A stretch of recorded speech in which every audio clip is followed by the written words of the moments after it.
Dit is de blik van een 16-jarige. Sa sjocht Laurens Alma Tadema hemzelfs. Hij zit op het gymnasium in Ljouwert, maar moet en sil schilder worden. Laurens is net benauwd. Hij door te dreamen en te dwaan. Binnen in het Frieske dorp Dronriep. Begroeven in de Sint-Paulskathedraal in Londen. Als Sir Laurens Alma Tadema.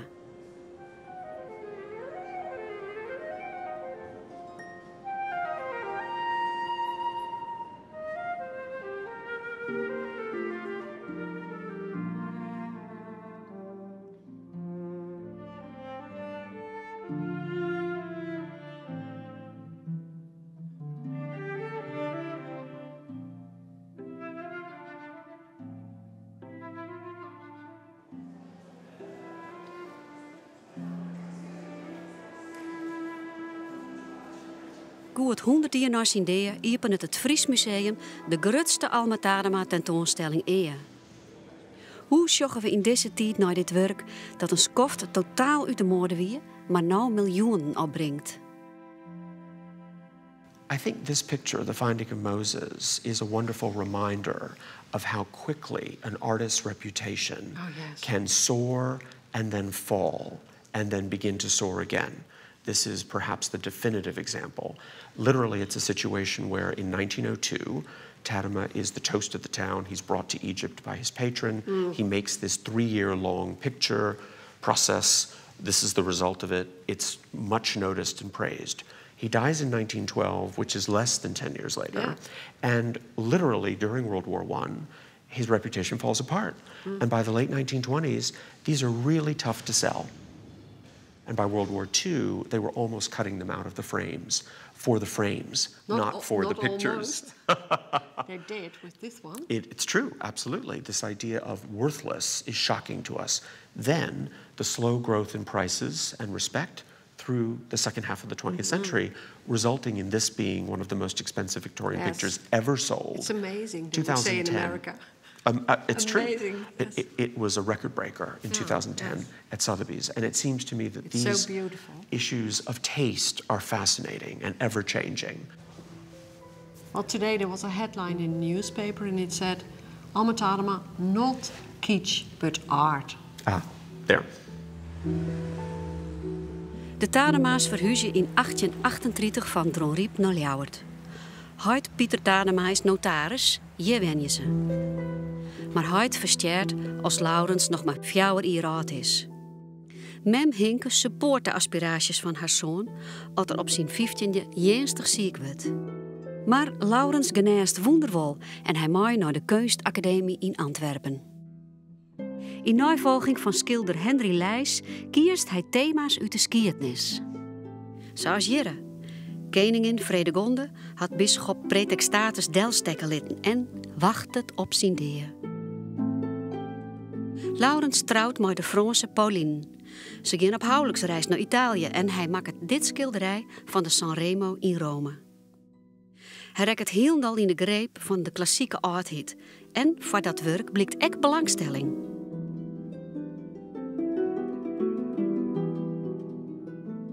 Maar het gelok is net met het jonge stel.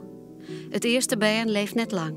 En de famkes Anne en Laurence binnen nog maar 2 en 4 jaar oud als ik Pauline kom te verstjeren. Een slag voor Laurens.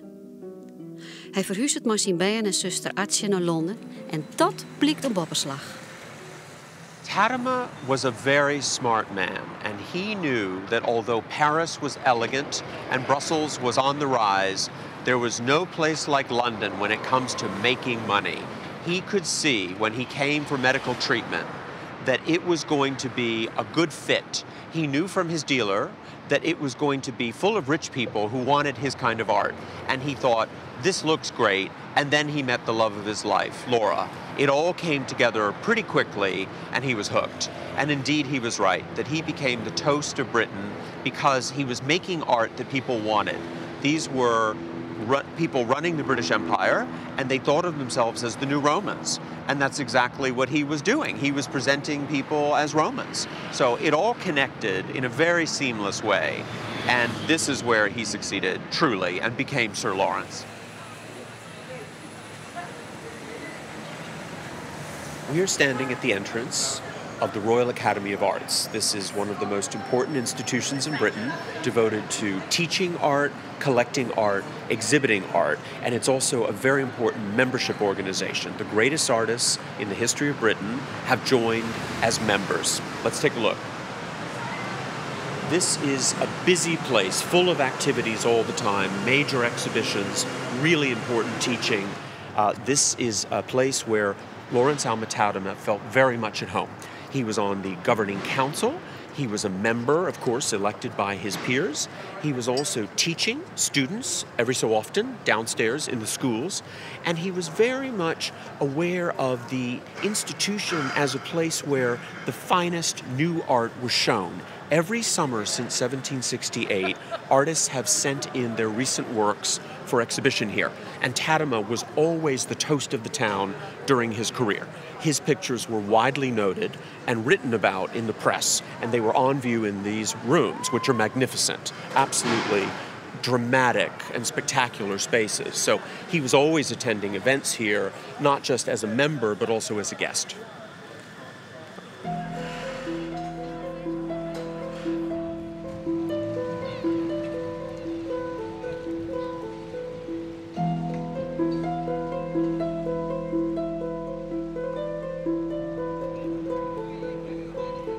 Ivo Blom is specialiseren in de dwarsverbanden tussen film en kunst.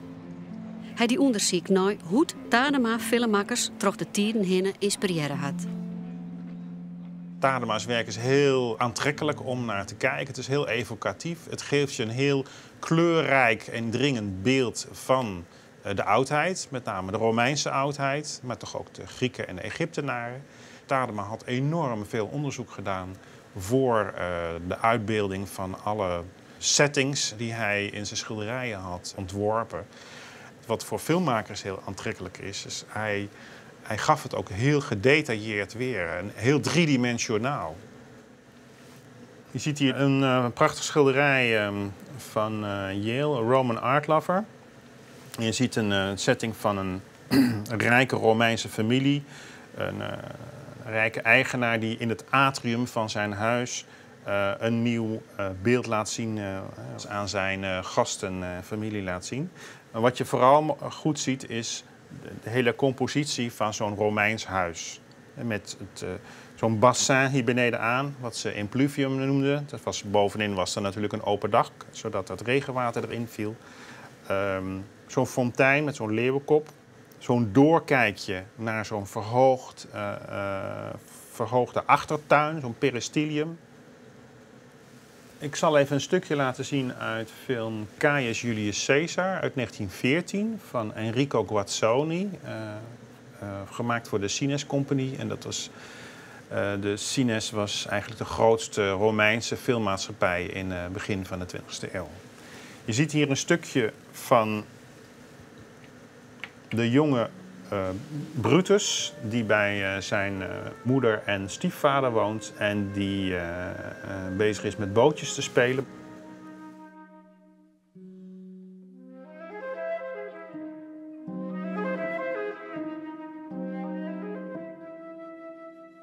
Je ziet heel goed die overeenkomst met dat bassin, die mozaïeken die eromheen lopen. Ook zo'n doorkijkje naar een tuin daarachteraan. En ook hier weer een fontein met zo'n beeld erop waarbij water spuit in het bassin.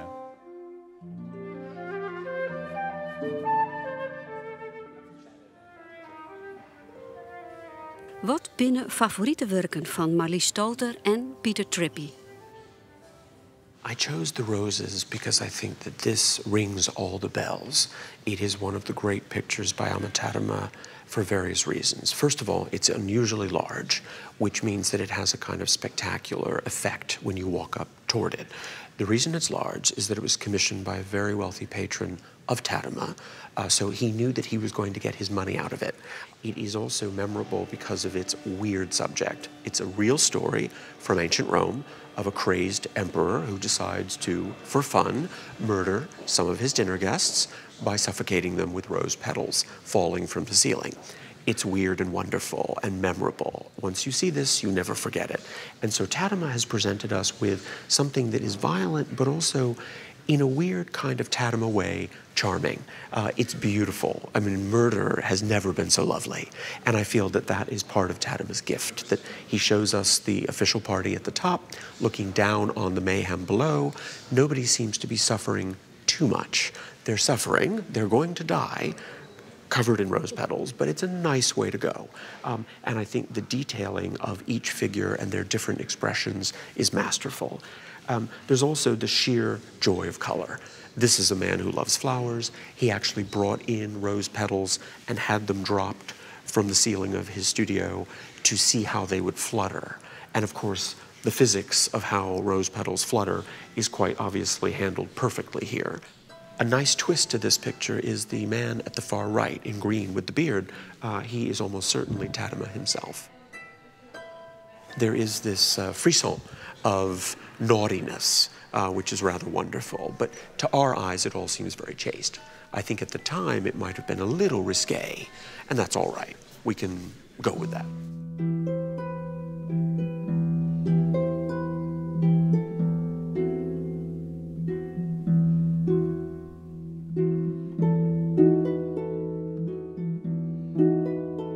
Dan de huizen van de Tadema's. Die binnen boetengewoon en boetengewoon belangrijk in het werk van Tadema en zijn vrouw Laura, want zij schildert ook.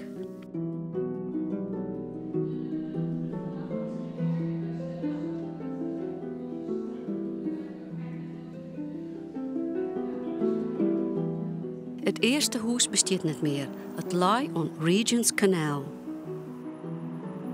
Alma Tadema and his young family lived first in London at Townshend House.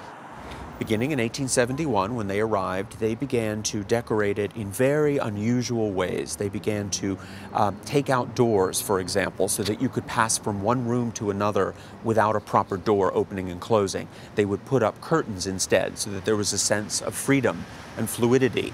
And also they began moving walls in such a way that you could actually see different spaces one to the next. And that was rather unusual in the age, because they wanted to have a sense of experimentation, that they were artistic, and they wanted to enliven these spaces so that Lawrence and also Laura could paint in imaginative ways.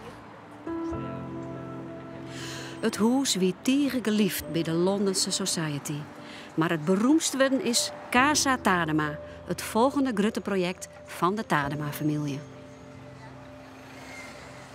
We are standing in Grove End Road outside Casa Tadema because it is once again a private home. That is good news, that some people have come back into the house and restored it beautifully. I have been inside, but unfortunately we as a group, as journalists, as the public cannot go in anymore.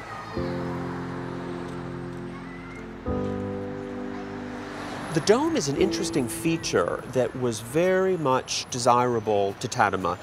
One of his earliest works from the 1860s is of San Clemente, the beautiful Byzantine basilica in Rome. And that is a space that also has a dome like that.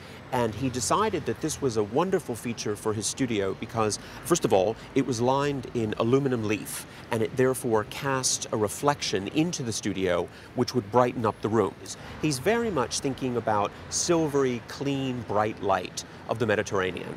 And to a certain extent, the aluminum leaf covering of that semi-dome is very much in step with that. It's a pure, clean light that was coming down on his work surfaces. And also he had the big window over on the other side of the studio. So he was getting it from both sides, so to speak.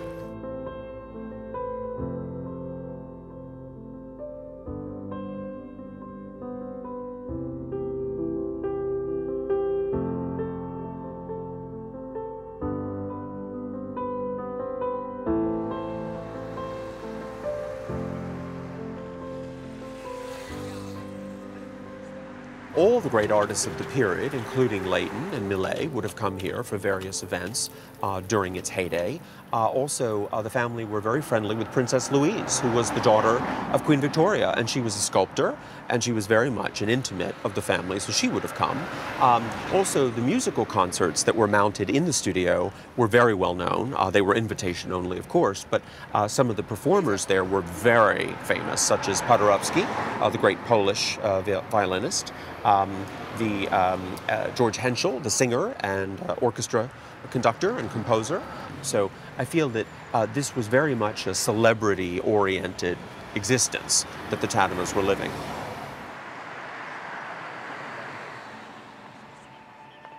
Voor Ridley Scott, voor zijn film Gladiator uit 2000, heeft hij heel bewust gekeken naar Alma Tadema. Dat is ook bekend. Hij heeft dat ook gezegd in interviews. En ik heb zelf ook interviews gedaan met zijn production designer Arthur Max en zijn kostuumontwerpster Jenty Yates, die dat volmondig beaamd hebben. Dat zie je bijvoorbeeld heel mooi aan het gebruik van het Colosseum. Nou, hier zie je dus Tadema's visie met dames die over de reling kijken. En als je goed kijkt, zie je inderdaad het leger in parade voorbij komen. In Gladiator is het wat anders gedaan. Hier zien we een met de computer bewerkte versie van dat Colosseum. We vliegen letterlijk over het dak van het Colosseum.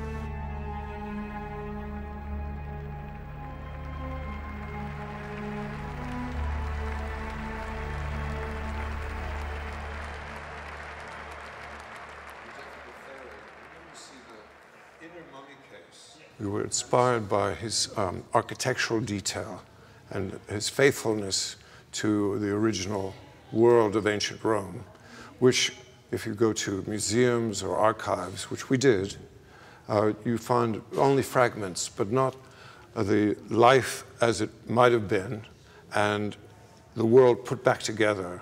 Usually you only see relics and fragments, but his color palette was much too bright.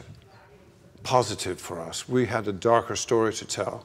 So we went from the detail, the accessories, the sculpture, the architecture, but we used a dark Tadema, a black Tadema, and we darkened it and created a world much more somber in palette and tone to be compatible with the story of regicide, fratricide, incest, and murder that we were telling, but always inspired by his paintings.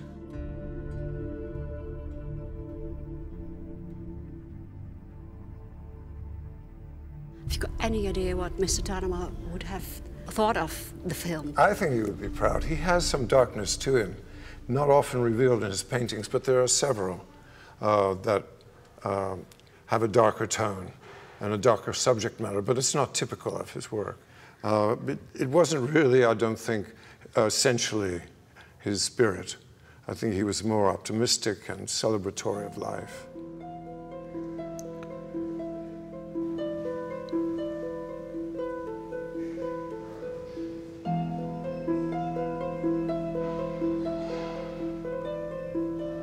In de eerste plaats is dit een van zijn allermooiste schilderijen qua techniek, vind ik. Alles is zo fantastisch. De bloemen zien eruit alsof je ze zo kunt pakken, bijna kunt ruiken. De vrouw die erop afgebeeld is niet zomaar een vrouw. Het is het zusje van Laurens, Artje. En Artje was hem zeer dierbaar. Ze heeft voor de dochters gezorgd toen hun mama overleden was. Ze heeft bij hem gewoond totdat ze emigreerde. En dit portret heet dan weliswaar Women in Flowers of Flowers, bloemen. Maar voor mij is het gewoon Artje. Dus ik kan naar dit schilderij eindeloos kijken, naar de details van de prachtige Romeinse poten, want het is wel een Romeinse tafel. Naar de bloemen, naar hoe ze haar handen heeft, de val van haar jurk. Het is allemaal even mooi. Elke morgen kom ik binnen. Het eerste wat ik doe is even naar Artje lopen. Isn't it wonderful to have all of these objects from the house together from all around the world? It seems to me that as we look back at Alma Tadema from 2016, I would argue that he only could have flourished in the 19th century, that he's a creature of his time, that truly he is drawing in old master Dutch painting, Yes. the fine painters of the Netherlands. He did. He's also drawing in the interest in the classical past from the neoclassicists. And of course, he's got a touch of romantic in him, that there is an element of drama and theater and passion. Even if it's not on the surface, it's there somewhere. And he conflates all of these things as only someone of the late 19th century could do. He's not a modernist, but of course he's opening up the door to modernism with his use of space. And I think that's wonderful to have somebody who is very much of his time, who still registers today as interesting. Yes, but he also could paint like an impressionist. Absolutely. But he didn't choose to do it. He knew how to, but Yes, he he knew decided how not to. to try much longer because he thought, I have other things to do with my brush.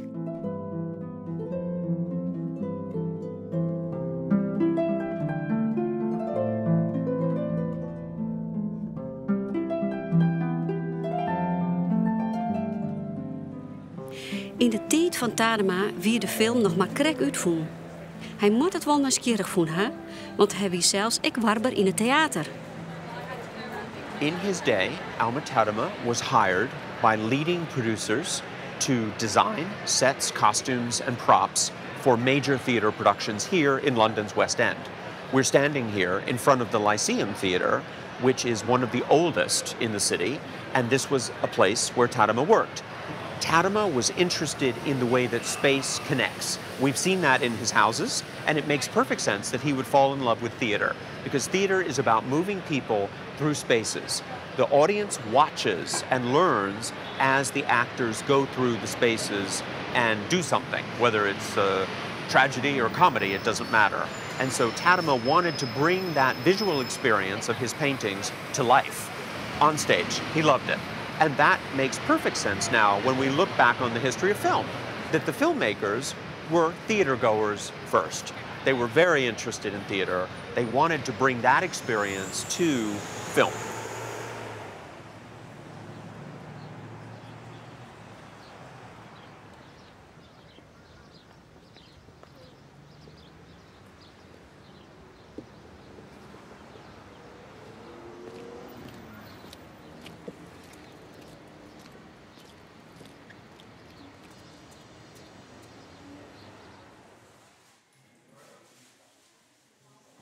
We're now in Leighton House, the elegant studio home of Frederick Leighton, the famous painter and member of the Royal Academy.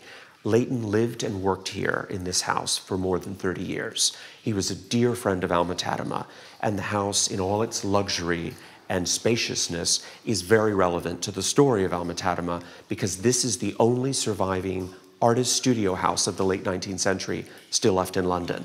Tadema's was even more spectacular, but this gives us a clear idea of how it was to be a rich and successful artist in Victorian London.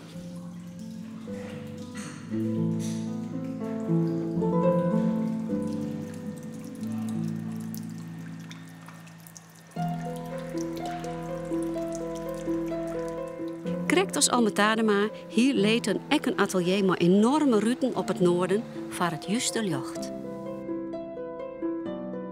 This is very similar, although not the same, to what Tadema had in Grove End Road. It's a giant opulent space.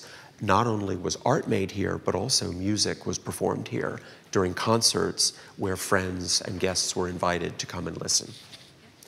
It was very common for artists at that time to think about all the arts in unison. Art and music together somehow lifted both up in the minds and ears and eyes of the viewers. So that's not such a surprise. That is very much in sync with the movement called aestheticism. Aestheticism is about all the beauties of the world coming together. And also there was a fascination between the way that music makes you see things. This notion of a kind of syncopation of the arts was very common in this day.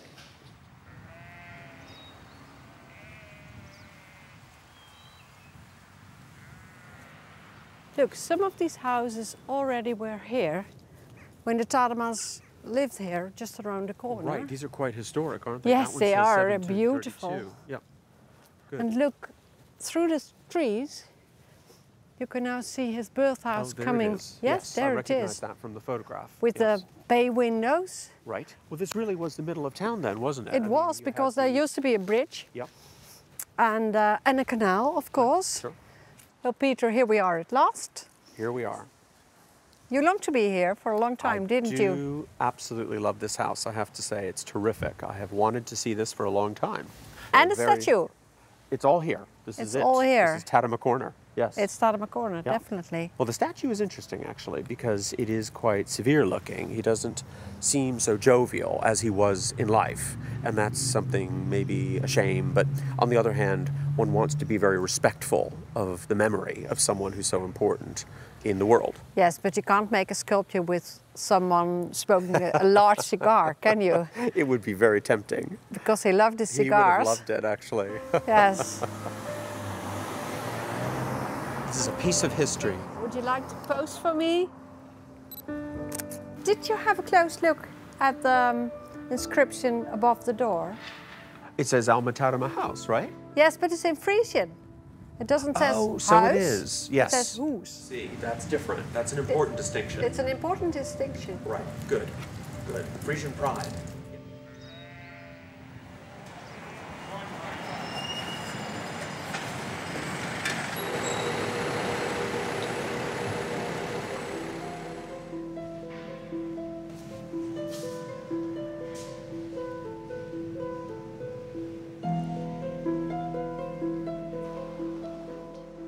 I think this is holy ground for those who love British art. It's very exciting to be in this building and see the context of Alma Tadema's grave.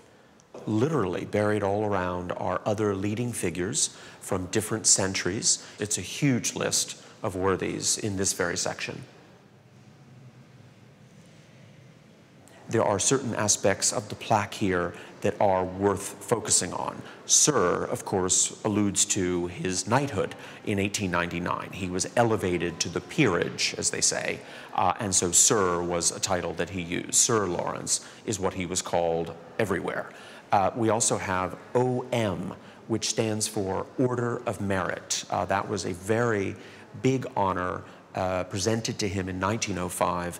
The Order of Merit is a small group of very important cultural people so honored by the monarch. In this case, it would have been the King, Edward VII. And then finally, R.A., Royal Academician, that's a member of the Royal Academy. He became a member in the 1870s. So all of these things add up to serious respect and prestige.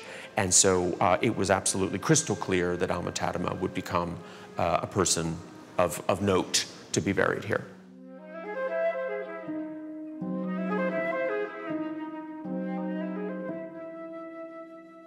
Een groot Nederlander, kunstvorst en kunstkenner. Aller kunstenaren vriend. Allen die scheiden en strijden en nijden, dat zijn de kleinen. Grote zielen verenen. People who make separations between people or are battling against each other, those are small people. Okay. And big people, like Tadema, is implied here, they unite people.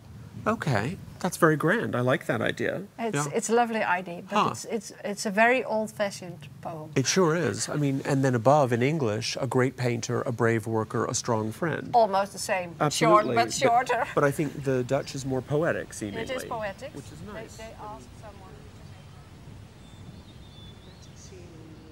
to It's a wonderful thing, isn't it? Yeah, it's got a lot of emotion. And this, of course, is over the top. One of the best pieces. It's so great. Yeah, I think that's brilliant to match that up like that. I think Ivo has done a wonderful job. Such a pity, but this one... Yeah, that might just materialize later in the tour. It's hard to say. Okay, We'll find out. Vienna? Maybe.